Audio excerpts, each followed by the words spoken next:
You could just do me one favor. The first question is just to state your name and the name of your Mhm. gym.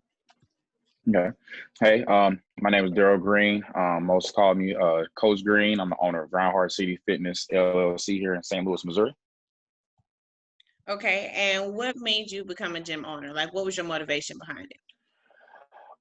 To become a gym owner, I've always wanted to create a space where all felt welcome to experience, just an environment that it includes family, includes health and wellness, includes discipline, and progressive growth.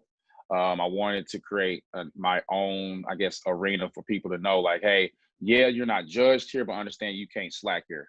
Um, it's different competitors that I have, far as it's like chain or franchise centers and things like that, like a Planet Fitness or a Club Fitness, um, that don't necessarily provide the full experience like I feel gyms should. I feel like each franchise gym brings one dynamic to the table, but it's missing other key pieces. So I feel like these past 5 or 6 years, I've worked at a Planet Fitness, I've worked at a Club Fitness, I've trained outside on my own, home boot camps, things like that. Um, I've been a health consultant for a couple nonprofits to where I saw different avenues of it, and I saw where there were missing pieces in each lane. And so I've always wanted to create my own entity to where I could bring the pieces to the puzzle together and where people can come get a good workout in, lifestyle changes. I have a nonprofit called the Groundheart Foundation. So um, I run a rec center in the inner city here in St. Louis, where it's a lot of poverty. It's a lot of stuff that goes on over here, a lot of kids that's in trouble situations. Um, Gang activity, drug activity, stuff like that. A lot of people ask me why, would I be comfortable being here? I'm like, that's where the ministry and the work is. I feel a lot of people, when it comes to the health and wellness field, they only scratch the surface of just helping people on the physical, but they don't really tap into people's lives and create like a legit family bond where we're transparent and intimate with each other just past the workout. And it's funny because actually, right in front of me, his name is Joe Gray. We offer self-defense classes here, every other week for my ladies that come and train with me during the week. They learn self-defense through MMA, which helps with self-discipline, things like that, building character. We also will be going to the gun range once a month, making sure that the ladies are being able to protect themselves. We also have a rec area to where when the ladies come, they can bring their kids, so the kids get to see their moms, saying, exercise, get away from stressful situations. They see their moms learning how to defend themselves, how to love on themselves, and that's what helps break some of these generational curses and a lot of these cycles that our community has been going through. Then that's where, like, again, I wanted to create this own entity because you don't get that at a regular gym. Not at all. I just want to apologize in advance if you hear my dog barking in the background. That's why I had to mute my mic because it would have Yeah, oh no, you overcast fine. everything. I understand. that that is a lot, and that is awesome what you're doing, by the way. I was not anticipating any of that. That's why I started scribbling down like, okay, nonprofit and X, Y, and Z. So, um, what was your motivation behind the nonprofit? I know you stated, reaching out to the youth and whatnot, but like, Mhm. what was the light bulb that came on with that? That said, okay, this is Um, something that's needed right now for this community. well, okay. Well, as far as just a nonprofit, I have a mentor. His name is Eddie Ross, and he runs a program here called the Two Deaf Initiative. And so his nonprofit helps women that deals with domestic violence and domestic abuse, things like that. And they have different properties and housing where they help women that goes through that get away from it, protect them, but also get them back on their feet and get things going again for themselves. And so I was a health consultant for his organization for a couple of years. And so, again, seeing what was missing, I brought the health and wellness, the fitness, the mental discipline, things of that nature to what was already a great program. And so, um, I've always been big on coaching and mentoring young men.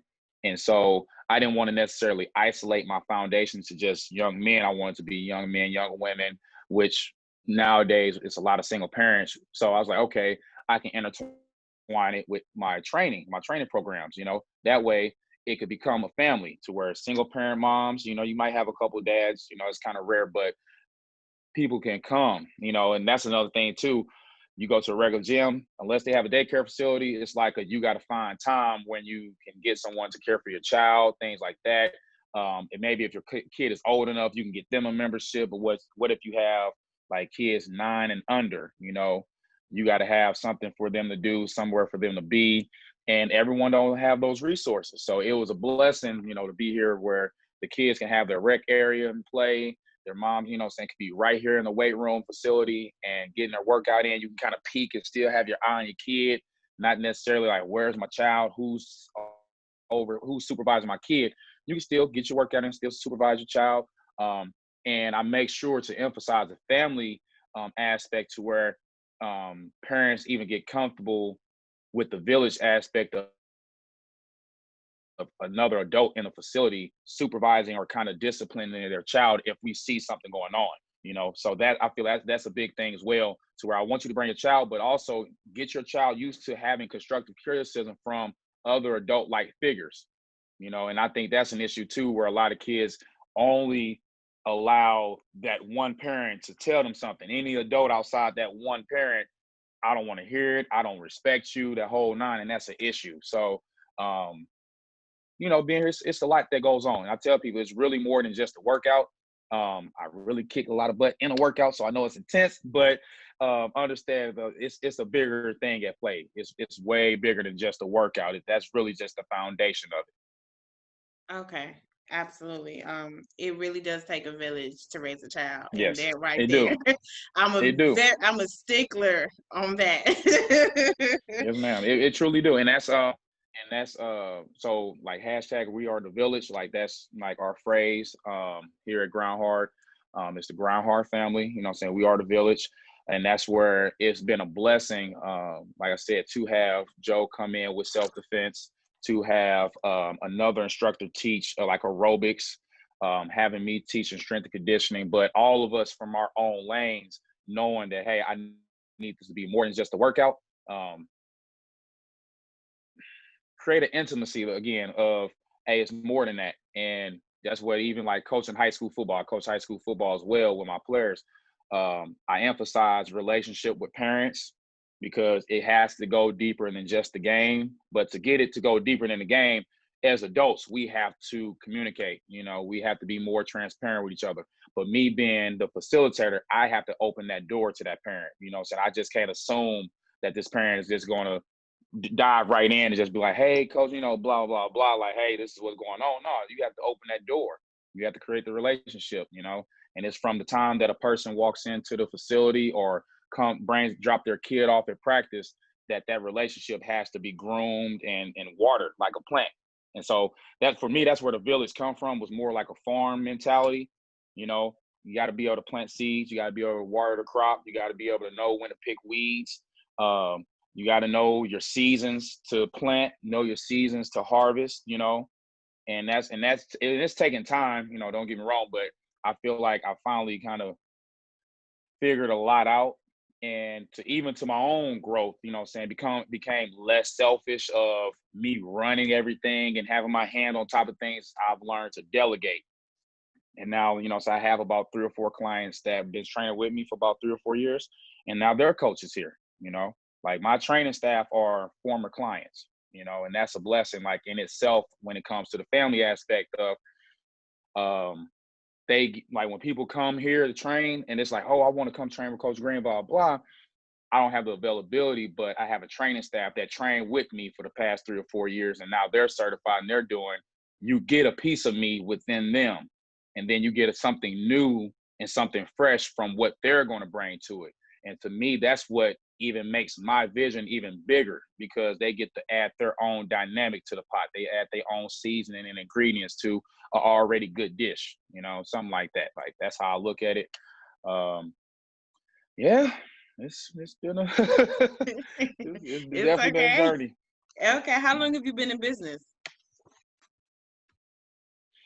Okay.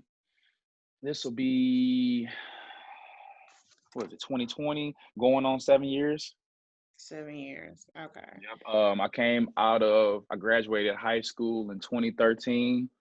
And then that fall, I played baseball in college and started working with my dad. So my dad was like, quote unquote, my first client, but he wasn't my first official paid client.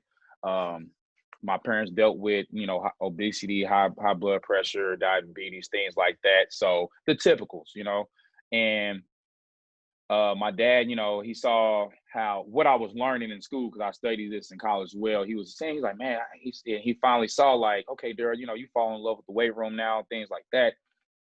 And I'm ready to make a lifestyle change. And we sat down, and my dad's like my best friend. We sat down and had a conversation about his future. And, I told him, I want you to be around, for your grandkids. Like, I want you to be around when I walk across stage and do this and do that, but you can't be here if you're not healthy.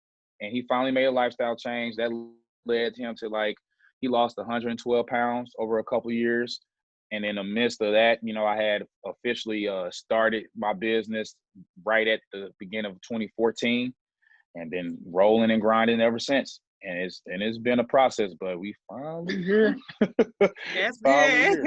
Congratulations. Yes, ma'am. Thank you. So 7 years, and we're in 2020 now.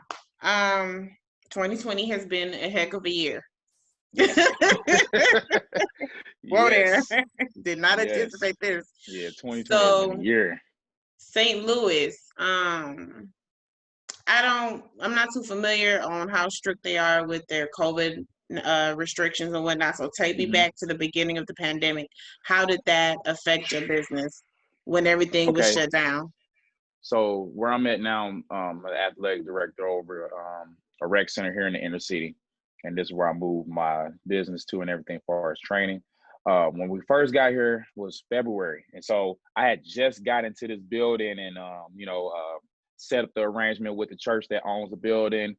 We had just kind of sat down and went over, a vision of what they got going on moving forward and how I can play an intricate part with what I bring to the table, things like that. It was great. Boom.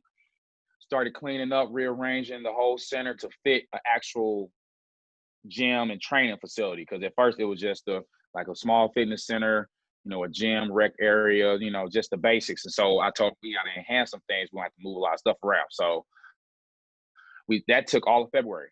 Got to the end of February, moved equipment in, moved some things in. Okay, we ready to go. It was cleaned up. March came and COVID came and shut everything down. So like March, April, so I'm in the city of St. Louis. So the city of St. Louis have different regulations from the county, St. Louis counties. So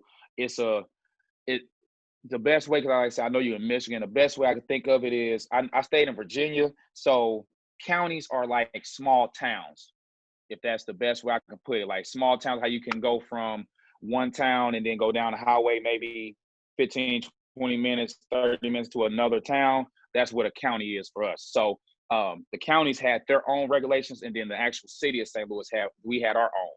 And so the city of St. Louis, we've been on a stricter regulation. And so they shut everything down. Like I had to close the center. As far as the county, where they had to just decrease their attendance per day of how many people can come in and face mask and all that type of stuff. So it was different. And that played a part on my mental too, because I had just moved from the county. I was in the county right before I moved down to the city to take on this task of rehabilitating the rec center and just trying to bring something new to the area. And I was like, man, Lord, I was thinking this is what I was supposed to do. And I came down here and everything got shut down. If I stayed where I was at, might have been cool.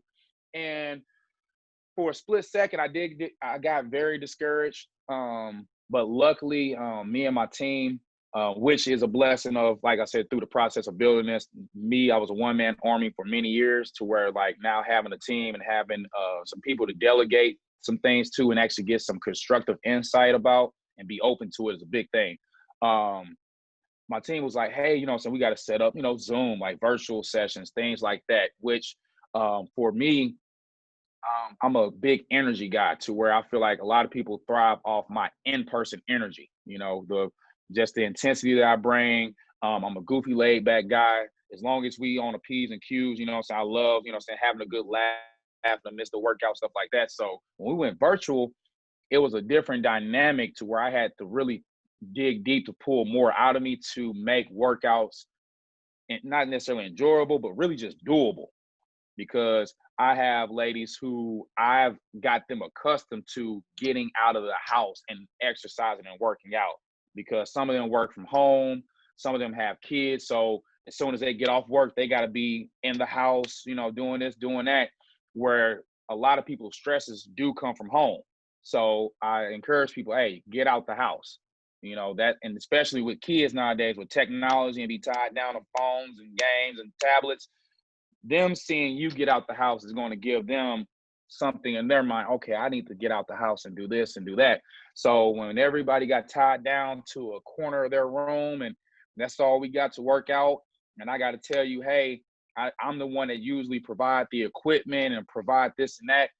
I need you to, step up and go get you some dumbbells, go get you a kettlebell, go get you a mat so we can have these sessions. And so as a coach, I feel like I really had to dig deeper in my interpersonal relationship skills, really being able to connect with somebody more mental than the physical energy that I provide in person. I had to really learn how to connect with a person more just talking, more verbal. Right. Like that's really it, which I thank God I've always kind of had a niche with talking. So it wasn't hard. It was just having to figure out how to go to that next step.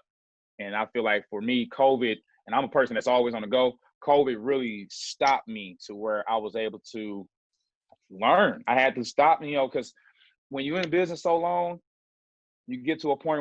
sometimes you get to a point where it's kind of all figured out to where, okay, I got my blueprint figured out. Like, this is exactly what it is to fit the season that you in, And so when COVID came, it showed me, like I've been saying about the missing pieces from everybody else's stuff, COVID allowed me to see the missing pieces from my own program. What I thought I brought fully to the table, I was able to find missing pieces and my weak links in the chain of what I needed to improve. And which on the other side, now we coming out of COVID, a lot of things that got even more in place. I can see like, man, before COVID, if we would have went full fledged of getting this going and getting this open, oh man, it would have fell flat on its face, because these pieces to this chain were very weak or broke or not even there. And I didn't even know it until I actually got shut down and stopped to really assess where everything was. I can totally. Oh, I'm sorry. Go ahead. Oh no, you're fine. Yeah, no, that's really what it was. I can definitely say it was the best of times and worst of times. And I feel like COVID really allowed time to stop for people to kind of realize like the good and the bad, and a lot of self-reflection and a lot of self-assessment time. And I tell people, if you didn't grow or get something new from that time spent at home, you really just wasn't trying to. That's just it. If you didn't come up with a new business, new idea, enhance the business, what I'm saying, revise something, that's just who, what I'm saying? That's just the person you are. You don't want more. You just cool with how things are, because I feel like COVID allowed us to see the time we think we didn't have, we actually have it. We're just so consumed with whatever's going on that you realize like, damn, I really did have these 8 to 10 hours that I just been working at somebody else's job, and damn, I got a business now and doing this. And I'm like, I could have been doing this, but you were conditioned, psychologically, like, no, I got to go to a job and blah, blah, blah, blah. I tell people my journey's been different because since high school, I've been an entrepreneur, like even right now, I just finally went back to work full time just to take that money to reinvest into what I got going on, but before then, I've had maybe legit 2 real jobs. I worked at Steak and Shake for 3 months in college, stopped that and went back to just personal training and just doing my thing. And then I lived in Virginia and I worked for an aerospace engineering company for a year, corporate wise. Got a taste of that.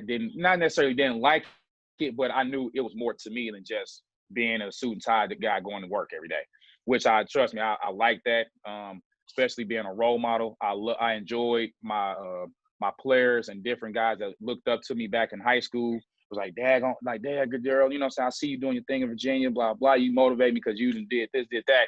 So outside of that, you know, I'm like, yeah, let me go ahead and get back on my entrepreneur thing because clocking hours for somebody else is just not my thing. You know, even now it's like but I see the bigger picture of it has to happen for it to really go the way I want it to go. Just the FYI, the faces that I'm making are in agreement with what you're Okay. saying. Yeah. Yeah.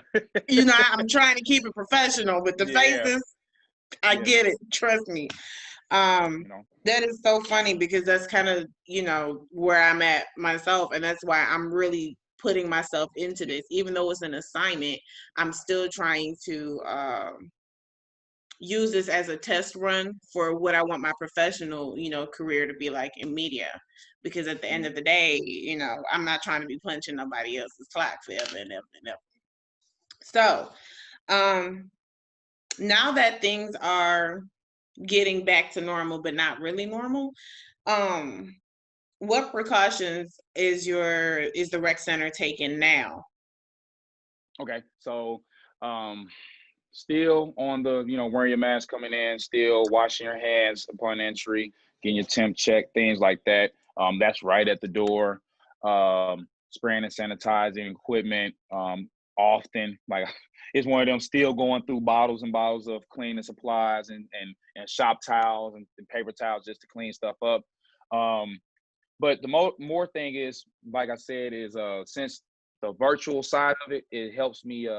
It helped me really understand the power of accountability, to where I've always been a stickler for it, but it really showed me even more insight to where, because before COVID, people had excuses. Like it was this reason why I can't do, this reason why I couldn't do. But when COVID happened, there's no excuses because you're at home. Like unless you one of the emergency, you know, people that still had to work and go out and do, you were at home. Right. So that allowed me to truly see people for who they were. There ain't no excuses anymore. You either do or you don't. You know, you either want to or you don't. Because it's no more I can't, because those reasons were taken out for about 3 or 4 months because you're at home, your kids at home. It ain't no work right now. You know, I had cut my prices like by 75% just so people could still afford to get some form of training. You know, like it allowed me to really see to where now that we're bouncing on the other side, I see now, okay, accountability. They need to hear from me like this to produce this. You know, I need to provide this so it can produce that. And certain people, you're not going to be up to a certain standard that I require for you to be here. I'm going to have to sit down and have that intimate conversation. Right. You know, because we all just came out of COVID, like legitly, and still going through it, but we legitly just came out of a pandemic for our generation. I'm not sure how old you are, but I'm 25. So for my generation, I want to say you had the swine flu, which I had that when I was in middle school, went through that little phase when we had the swine flu. Before then, we never seen a pandemic. And even the swine flu wasn't even a pandemic. That was, you know, that was like, whoa, but it wasn't like this. Yeah. So this was my generation's first pandemic. And I can actually say I feel like we've handled it well. Little immature on the not wanting to wear masks and all that type of stuff, you know what I mean? But overall, I've seen so many of people that's around my age and older, new businesses, new mindsets, cutting off a lot of foolishness. Some people still doing the same old foolishness, but it's a lot of shifting and changing going on to where I just feel like that's the only way to really see how we're going to come out of this. Something has to change. We can't go back to just trying to do things the way it was beforehand, because let's be real, our normal before COVID wasn't normal. You know, we might have tolerated a lot of things and lived within somebody else's cycle and all that stuff, but it wasn't normal. And so now it's good to see that people are like, hey, again, I'm not trying to go work for somebody else's job that's leading to a dead end career. You know, I'm actually trying to break some generational curses and break some cycles on a financial and spiritual side because I have kids. You know, like it's so many different things that then shifted and changed. You know, I'm gonna speak predominantly for the Black community. some good things. That's all we can hope for, you know? And so now on the other side of it, I tell people, you got to keep it going. You can't go back, because then what? We're going to end up in another pandemic, you know? Like, that's basically what will happen. If we try to go Right. back, that means history is going to have to repeat itself again for us to get back to a point of when do we finally change stuff? Because this is insane. Right. Um, just a couple more questions. How has business improved? Um, well, for me, honestly, I've been able to make certain investments now because I'm back at work, things like that, Right. that I didn't see that I needed to make until being able to sit down, and COVID allowed me that time to reassess some things as far as future trajectory of the business. I was like, okay, to hit this point, we're going to have to make these investments, and I'm gonna have to add these couple pieces to the staff or to the team. Had to cut a couple things out, you know, and that's the thing too, learning how to let certain things go that I wanted to hold on to for what I wanted it to be.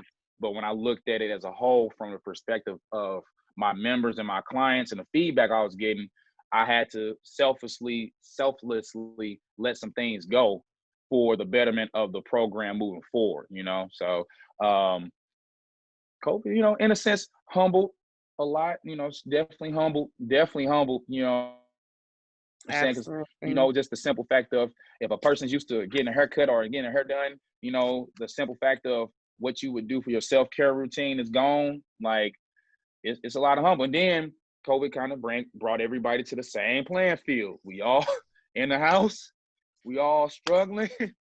Hopefully we Okay. ain't all, you know, say we hopefully we ain't sick, but most people, like, we Yeah. all are open to this sickness right now. There's no, oh, if you white, black, or rich or poor or whatever. No. You can end up sick and your loved ones end up dead.